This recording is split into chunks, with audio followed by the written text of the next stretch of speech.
শাওয়াল মাসের আমল হলো 6টি নফল রোজা রাখা। মুসলিম শরীফের হাদিস 1164 নম্বর হাদিস। হাদিসটি বর্ণনা করেছেন হযরত আবু আইয়ুব আনসারী রাদিয়াল্লাহু তাআলা আনহু। عن أبي أيوب رضي الله تعالى عنه أن رسول الله صلى الله عليه وسلم قال হযরত আবু আইয়ুব আনসারী রাদিয়াল্লাহু তাআলা আনহু থেকে বর্ণিত যে রাসূলুল্লাহ সাল্লাল্লাহু আলাইহি ওয়াসাল্লাম বলেন, মান সামা রমাদান, আমার যে উম্মত মাহে রমজানের রোজাকে যে পরিপূর্ণ করলো, মাহে রমজানের রোজা যারা রাখলো, সুম্মা আতবাহু সিত্তাম মিন শাওয়াল, অতঃপর আমার যে উম্মত শাওয়াল মাসের 6টি রোজা রাখলো। কিসের অনুসরণে? মাহে রমজানের রোজার অনুসরণ অনুকরণে। সে শাওয়াল মাসের কয়টি রোজা রাখতে বলেছেন আল্লাহর নবী? 6টি রোজা। যদি কোনো ব্যক্তি শাওয়াল মাসের 6টি রোজা যদি রাখে, কানা কাসিয়ামিদ দাহরি, আল্লাহর নবী বলেন যে ব্যক্তি শাওয়াল মাসের 6টি রোজা রাখবে, আল্লাহ রাব্বুল আলামিন তাকে সারা বছর রোজা রাখার সওয়াব দান করবে। আমরা অনেকে ভাবি শাওয়াল মাসের 6 রোজা এটা রাখলে রাখলাম, না রাখলে না রাখলাম, কারণ এটা তো নফল রোজা। কথা ঠিক আছে, রমজানের ফজিলত, মাহে রমজানের রোজা আমরা রেখেছি মাহে রমজানের ফজিলতের কারণে। আবার মাহে রমজানের রোজা রাখাটা আমাদের জন্য ফরজ ছিল, কিন্তু শাওয়াল মাসে রোজা রাখা আমাদের জন্য কি? নফল। মাহে রমজানের ফজিলত এটা অনেক ঊর্ধ্বে, এটার সাথে অন্য কোনো তুলনা হয় না। আবার মাস হিসাবেও আল্লাহ রাব্বুল আলামিন 12টি মাস রব্বে কারীম এটা নির্ধারণ করেছে। মাহে রমজান 12 মাসের অন্যতম একটি মাস। কোন ব্যক্তি যদি মাহে রমজানের একটি রোজা রাখে, আল্লাহ রাব্বুল আলামিন তাকে একটি রোজার বদৌলতে 10টি রোজা রাখার সওয়াব দান করেন। জোরে বলেন সুবহানাল্লাহ। তাহলে একটি রোজা রাখার বদলে কতটি রোজা হয়? 10টি রোজা। আমরা সকলেই জানি বছর হয় কত দিনে? 365 দিনে, ইংরেজি নববর্ষ হিসাবে। আপনি যদি মাহে রমজানের রোজাগুলো যদি আপনি রাখেন, রোজা রাখলে আপনি পুরো 10 মাসের সওয়াব আপনি পাচ্ছেন, একে 10। তাহলে কি আপনি 10 মাসের সওয়াব আপনি পেয়ে যাচ্ছেন। কিন্তু বাকি থাকলে কয় মাস? 2 মাস। কয় মাস? 2 মাস। আপনি যদি শাওয়াল মাসের রোজাগুলো যদি রাখেন, 6টি রোজা রাখেন, বাকি 2 মাস রোজা রাখার সওয়াব আল্লাহ রাব্বুল আলামিন দান করেন। পুরো বছর রোজা রাখা আপনার যে পরিমাণ সওয়াব হবে, ওই পরিমাণ সওয়াব আপনার আমলনামায় দান করবেন। জোরে বলে সুবহানাল্লাহ। পয়গম্বরদের মধ্যে একজন পয়গম্বর ছিলেন হযরত দাউদ আলাইহিস সালাতু ওয়াস সালাম। তিনি পুরো বছর রোজা রাখতেন। তাহলে আমরা এই 6 রোজা যদি আমরা রাখি, ওই রকমের একটা সওয়াবের অধিকারী আশা করা যায় আল্লাহ রাব্বুল আলামিন আমাদেরকে দান করবেন। আলহামদুলিল্লাহ, অনেকে আমরা রেখেছি, অনেকে আমাদের রাখা শেষ পর্যায়ে, আবার অনেকে আছে শুরু করব কি করব না, এটা নিয়ে আমরা দ্বিধাদ্বন্দ্বে আছি। দ্বিধাদ্বন্দ্বের কোনো কারণ নাই। আমার 6টি রোজা ইনশাআল্লাহ আমি পূর্ণ করব। নেক আমল এটা কখনোই আমাদের ছাড়া উচিত নয়, সেটা যতই ছোট হোক। নেক আমল করলে আল্লাহ রাব্বুল আলামিন তাকে শান্তিময় জীবন দান করবেন। বলেন, পৃথিবীর ভিতরে এমন কোন মানুষ আছে যে শান্তি চায় না? সবাই কি শান্তি চায়? সেই শান্তিময় জীবন কিসের মাঝে? নেক আমল করার মাঝে। সূরাতুন নাহলের 97 নম্বর আয়াতের মাঝে আল্লাহ রাব্বুল আলামিন বলেন, من عمل صالحا من ذكر أو أنثى وهو مؤمن فلنحيينه حياة طيبة। আল্লাহ রাব্বুল আলামিন বলেন, যে নারী যে পুরুষ সৎ আমল করে, নেক আমল করে, মুমিন অবস্থায়, কি অবস্থায়? জোরে বলেন, মুমিন অবস্থায়, ফালানুহিয়ান্নাহু হায়াতান মাওতান তাইয়্যিবা। আল্লাহ রাব্বুল আলামিন বলেন আমি তাকে একটি শান্তিময় জীবন দান করব। আপনি দুনিয়ার মধ্যে অশান্তিতে আছেন, পরিবার নিয়ে অশান্তিতে আছেন, বিবি বাচ্চা নিয়ে অশান্তিতে আছেন, আপনি নেক আমলের মধ্যে জড়ে যান, দেখবেন আল্লাহ রাব্বুল আলামিনের ওয়াদা, আপনি যদি মুমিন অবস্থায় নেক আমল করেন, রব্বে কারীম আপনাকে একটি শান্তিময় জীবন দান করবেন। শুধু কি এতটুকু? আল্লাহ রাব্বুল আলামিন বলেন ওয়ালানাজজিয়ান্নাহুম আজরাহুম বিআহসানি মা কানু ইয়ামালুন। রব্বে কারীম বলেন আমি তাদেরকে প্রতিদান দান করব। কেমন প্রতিদান? যে আমল তারা করেছে এর চাইতে উত্তম প্রতিদান আমি তাদেরকে দান করব। সুবহানাল্লাহ। আমরা যদি নেক আমল করি তাহলে তার পুরস্কারটা কেমন হবে? সূরাতুল কাহাফের ৮৮ নম্বর আয়াতের মাঝে আল্লাহ রাব্বুল আলামিন বলেন وَأَمَّا مَنْ آمَنَ وَعَمِلَ صَالِحًا فَلَهُ جَزَاءً الْحُسْنَى وَسَنَقُولُ لَهُ مِنْ أَمْرِنَا يُسْرًا।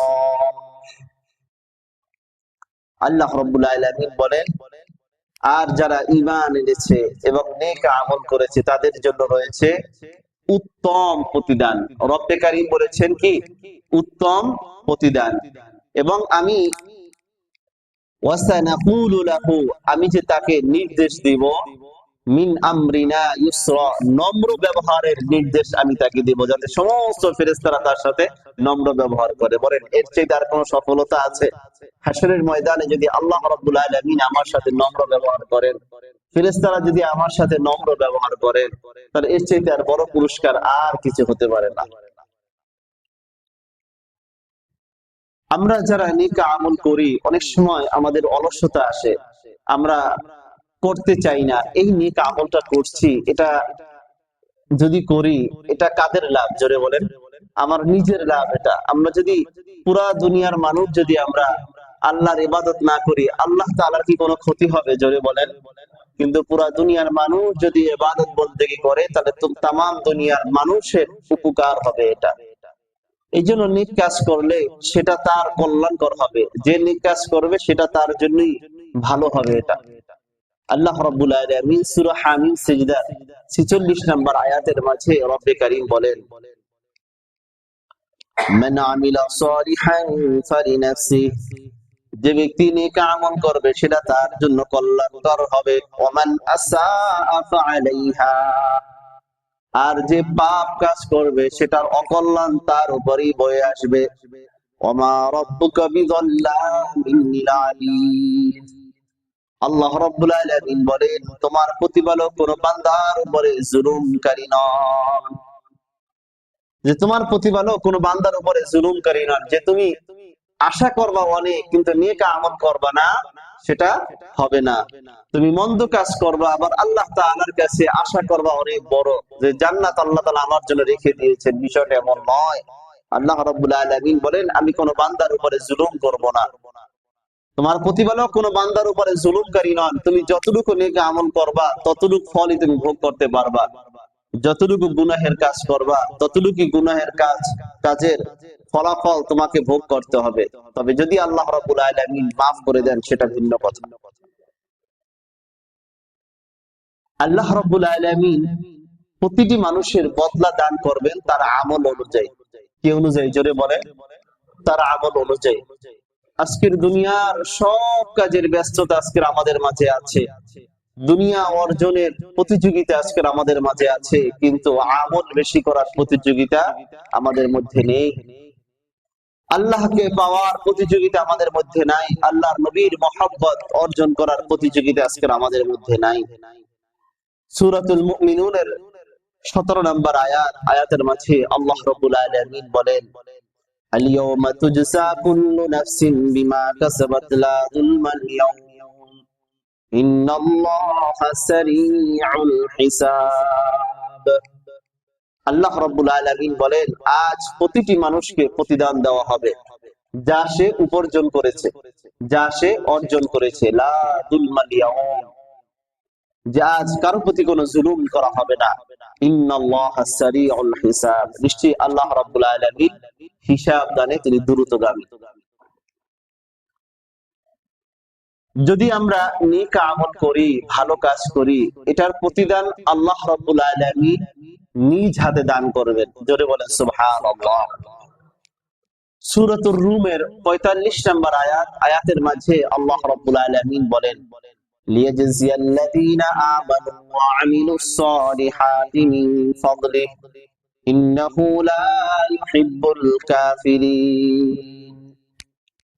আল্লাহ রাব্বুল আলামিন বলেন, লিয়াজজিয়াল্লাযীনা আমানু ওয়া আমিলুস সালিহাত, যে তিনি মুমিনদেরকে প্রতিদান দান করবেন।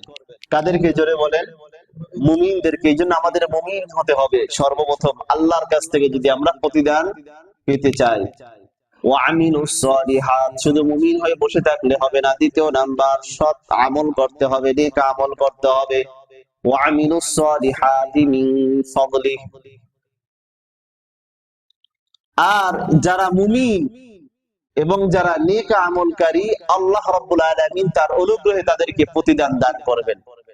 ইন্নাহু লা ইউহিব্বুল কাফিরিন, নিশ্চয় আল্লাহ রাব্বুল আলামিন কাফিরদেরকে ভালোবাসেন না। যারা কাফির, কাফিরদেরকে আল্লাহ রাব্বুল আলামিন পছন্দ করেন না। যে বারবার আল্লাহ রাব্বুল আলামিন বলেন যে আমি কাফেরদেরকে ভালোবাসি না, কাফেরদেরকে ভালোবাসি না। আল্লাহ তাআলা ভালো কাদেরকে বাসেন? মুমিনদেরকে বাসেন, ঈমানদারদেরকে বাসেন, মুত্তাকি বান্দাদেরকে ভালোবাসেন। এই জন্য আপনার আমার অনুকরণ করতে হবে কাদেরকে? মুমিন বান্দাদেরকে। এই জন্য আপনাকে আমাকে চলতে হবে মুমিন বান্দাদের সাথে, নেককার মানুষের সাথে। আল্লাহ রাব্বুল আলামিন যে আমাদেরকে পুরস্কারে পুরস্কৃত করবেন, কি জিনিস দিয়ে আল্লাহ রাব্বুল আলামিন আমাদেরকে পুরস্কারে পুরস্কৃত করবেন? সূরাতুর রহমানের ৬১ নম্বর আয়াতের মাঝে আল্লাহ রাব্বুল আলামিন বলেন, হাল জাযাউল ইহসানি ইল্লাল ইহসান। আল্লাহ রাব্বুল আলামিন বলেন, উত্তম কাজের পুরস্কার উত্তম জিনিস ছাড়া আর কি হতে পারে? রব্বে কারীম বলেন, ফাবিআইয়ি আলা'i রাব্বিকুমা তুকাযযিবান, যে তুমি তোমার প্রতিপালকের কোন কোন নিয়ামতকে তুমি অস্বীকার করবে? তুমি যেদিকেই তাকাবে সেদিকেই দেখবে আল্লাহ রাব্বুল আলামিনের কুদরতে ভরা, আল্লাহ রাব্বুল আলামিনের নিয়ামতে ভরা। যে তুমি এক সেকেন্ড আল্লাহ রাব্বুল আলামিনের নিয়ামত ছাড়া তুমি থাকতে পারবে না। তাহলে আল্লাহ রাব্বুল আলামিন আপনাকে আমাকে এত নিয়ামত দ্বারা পরিপূর্ণ করলেন। রব্বে কারীম আপনাকে আমাকে এত সুন্দরভাবে লালন পালন করছেন, অথচ আমাদের কি উচিত না যে আল্লাহ রাব্বুল আলামিনের ঘরে যখন আযান দেওয়া হয় সাথে সাথে দুনিয়ার কাজকে ফেলে দিয়ে মসজিদের মধ্যে চলে আসা, মসজিদে এসে জামাতের সাথে নামাজ আদায় করা, জামাতের সাথে নামাজ আদায় করা, আল্লাহ রাব্বুল আলামিনের কদমে সিজদায় পড়ে থাকা, এটা তো আপনার আমার সকলের উচিত। এটি দেখেন, আল্লাহ রাব্বুল আলামিন আপনাকে আমাকে ঘুম দান করেছেন, নিদ্রা দিয়েছেন। কত মানুষ আছে যার চোখে ঘুম নাই, সে বুঝে কত পেরেশানির মধ্যে সে আছে, কত দামি দামি ওষুধ খায়, এরপরও তার ঘুম নাই। ঘুম আল্লাহ রাব্বুল আলামিন কেন দিয়েছে? যাতে সারাদিন সে যত কষ্ট ক্লেশ করেছে ঘুমের মাধ্যমে সব তার এখান থেকে, তার মেধা থেকে সব মুছে যায়, সে যাতে আবার একজন সুস্থ সবল একজন মানুষ হয়ে যায়। যার ঘুম ঠিক তার সব ঠিক, যার ঘুম নাই তার শরীর অসুস্থ হয়ে যায়। এই জন্য আল্লাহ রাব্বুল আলামিন আপনাকে আমাকে এত নিয়ামত দান করেছেন, ওই আল্লাহ তাআলাকে বলে আমরা কিভাবে থাকি? এই জন্য আল্লাহ তাআলার সাথে আমরা সম্পর্ক করি, আল্লাহ রাব্বুল আলামিনের কাজ আমরা বেশি বেশি করার চেষ্টা করি। আমরা যখন খারাপ কাজ করি, খারাপ কাজের প্রতিদান এটা খারাপই হবে। সূরাতুশ শূরার ৪০ নম্বর আয়াতের মাঝে আল্লাহ রাব্বুল আলামিন বলেন, ওয়াজাযাউ সাইয়্যাতিন সাইয়্যাতুম মিসলুহা, আর মন্দ কাজের প্রতিদান এটা মন্দই হবে। ফামান আফা ওয়া আসলাহা ফাআজরুহু আলাল্লাহ, তবে আল্লাহ রাব্বুল আলামিন যাকে মাফ করে দিবেন, যাকে ক্ষমা করে দিবেন, যাকে আল্লাহ রাব্বুল আলামিন সংশোধন করে দিবেন, যাকে আল্লাহ রাব্বুল আলামিন ইসলাহ করবেন, ফাআজরুহু আলাল্লাহ, তার প্রতিদান তো আল্লাহ রাব্বুল আলামিনের কাছে। ইন্নাহু লা ইউহিব্বুল যালিমিন, নিশ্চয় আল্লাহ রাব্বুল আলামিন জালিমদেরকে পছন্দ করেন না। আল্লাহ রাব্বুল আলামিন জালিমদেরকে ভালোবাসেন না। এই জন্য আমরা মাজলুম হই, কিন্তু কখনো জালিম না হই। যে মানুষ মানুষের উপরে জুলুম করতে পারে। আপনি একজন শ্বশুর, আপনার একটা কথা দ্বারা, কাজ দ্বারা আপনি আপনার পুত্রবধূর উপরে আপনি একজন জুলুম করলেন, আপনি একজন জালিম হয়ে গেলেন। আপনি আপনার সন্তানের হক ঠিকভাবে আদায় করলেন না, সন্তানের উপরে আপনি জুলুম করলেন, আপনি জালিম হয়ে গেলেন। আপনি একজন ভাই, আপনি আপনার বোনের সাথে ইনসাফ ঠিক রাখলেন না, বোনদের উপরে আপনি জুলুম করলেন, আপনি একজন জালিম হয়ে গেলেন। আপনি মা বাবার সাথে সুন্দর ব্যবহার করলেন না, মা বাবার হক আপনি আদায় করলেন না, মা বাবার উপরে আপনি জুলুম করলেন, আপনি একজন জালিম হয়ে গেলেন। এই জন্য বিষয়টা এমন নয় যে জালিম শুধু কাফের মুশরিকরাই হবে। জালিম একজন মুমিন হতে পারে, জালিম একজন মুত্তাকি বান্দাও হতে পারে ক্ষণিকের জন্য। আল্লাহ রাব্বুল আলামিন এই জন্য বারবার বলেছেন, ইন্নাহু লা ইউহিব্বুল যালিমিন, আমি জালিমদেরকে পছন্দ করি না। যখন বান্দা নেক আমল করবে, আল্লাহ তাআলার প্রিয় বান্দা হয়ে সে দুনিয়াতে থাকবে। যখন সে তার উপরে জুলুম করবে, সাথে সাথে আল্লাহ রাব্বুল আলামিনের সে অপছন্দনীয় বান্দা হয়ে যাবে। এই জন্য কারোর উপরে আমরা জুলুম করব না। কথা দিয়ে হোক, কাজ দিয়ে হোক, কোনোভাবে সহযোগিতা করে হোক, কারোর উপরে আমরা জুলুম করব না ইনশাআল্লাহ। সম্মানিত হাজিরিন, আমরা অনেক সময় অনেক ছোটখাটো অনেক কাজ করি, যে কাজগুলো করলে মনে করি যে না, এটা কোনো সমস্যা না। আল্লাহ রাব্বুল আলামিন বলেন, তুমি যদি সামান্য পরিমাণ যদি এমন গুনাহের কাজ করো, অনুপরিমাণ, যাররা পরিমাণ, অনুপরিমাণ যদি তুমি গুনাহের কাজ করো, সেটাও কিন্তু আল্লাহ রাব্বুল আলামিন দেখছেন। আর যদি তুমি সামান্য পরিমাণ যদি একটা নেক আমল করো, সেটাও আল্লাহ রাব্বুল আলামিন দেখছেন। সূরাতুল জিলজালের ৭ নম্বর আয়াত এবং ৮ নম্বর আয়াতের মাঝে আল্লাহ রাব্বুল আলামিন বলেন, ফামান ইয়ামাল মিসকাল যাররাতিন খায়রান ইয়ারাহ, যে ব্যক্তি যাররা পরিমাণ, অনুপরিমাণ নেক আমল করে, আল্লাহ রাব্বুল আলামিন সেটা কিন্তু দেখেন। ওমান ইয়ামাল মিসকাল যাররাতিন শাররান ইয়ারাহ, যে ব্যক্তি যাররা পরিমাণ গুনাহের কাজ করে, আল্লাহ রাব্বুল আলামিন সেটাও দেখেন। তাহলে যাররা পরিমাণ যদি নেক আমল করে, সেটাও কে দেখেন? আল্লাহ রাব্বুল আলামিন দেখেন। যাররা পরিমাণ গুনাহের কাজ করলো, সেটা কে দেখেন? আল্লাহ রাব্বুল আলামিন দেখেন। আমরা তো আসলে মনে করি যে দুনিয়া থেকে একভাবে গেলেই চললো, কবরে গেলে তো আমার জন্য জান্নাত আল্লাহ তাআলা আমার জন্য প্রস্তুত করে রেখেছেন। আমরা তো মনে করি যে আমি যদি জান্নাতে না যাই, তাহলে পৃথিবীর কোন মানুষ জান্নাতে যাবে? আমার চাইতে ভালো মানুষ আর কে আছে? কিন্তু আগেরকারে যারা বুজুর্গানে দ্বীন ছিলেন, তাদের তবিয়তটা কেমন ছিল যে তারা নিজেকে এমন ভাবে মনে করতেন, নিজেকে এমন ভাবতেন, নিজেকে এত তুচ্ছ তাচ্ছিল্য করতেন। তিনি ভাবতেন যদি কোনো আযাব আসতো, তিনি আল্লাহ তাআলার কাছে বলতেন, আল্লাহ, আজকের যে অমুক জায়গায় এই আযাবটা আসছে, আল্লাহ, এটা তো আমার গুনাহের কারণে আসছে। এই জন্য যদি কখনো কোনো আযাব থেকে রক্ষা পেয়ে যায়, আমরা নিজেদেরকে এটা না বলি যে আমি তো নামাজ পড়ি, আমি হজ করেছি, আমার কারণেই আল্লাহ তাআলা আযাব থেকে মুক্তি দিয়েছে। না, বলতে হবে এটা আল্লাহ, আমার ঘরে অনেক শিশু বাচ্চা আছে,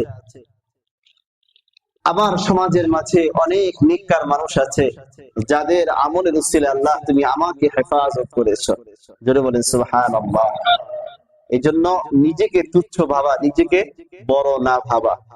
আমরা যে গুনার কাজ করেছি, আল্লাহ তাআলা কি আমাদেরকে এলান দিয়ে বলেছেন যে তুমি যে অমুক অমুক গুনার কাজগুলো করেছো, এগুলো আমি তোমাকে ক্ষমা করে দিয়েছি? জি বলেন, আল্লাহ তাআলা কি আপনাকে এরকমের ইলহাম করেছেন? তাহলে আপনি আপনার গুনাহের ব্যাপারে, আমরা আমাদের গুনাহের ব্যাপারে এতটা নিশ্চিত আমরা কিভাবে হই? আল্লাহ তাআলার কাছে আমরা ক্ষমার আশা রাখি, আল্লাহ তাআলার কাছে আমরা ক্ষমা চাই। সেই ক্ষমাটা তো একদিনের জন্য নয়, মৃত্যু পর্যন্ত আমাদের ক্ষমা চেতে হবে, আমাদের গুনাহের জন্য অনুতপ্ত হতে হবে।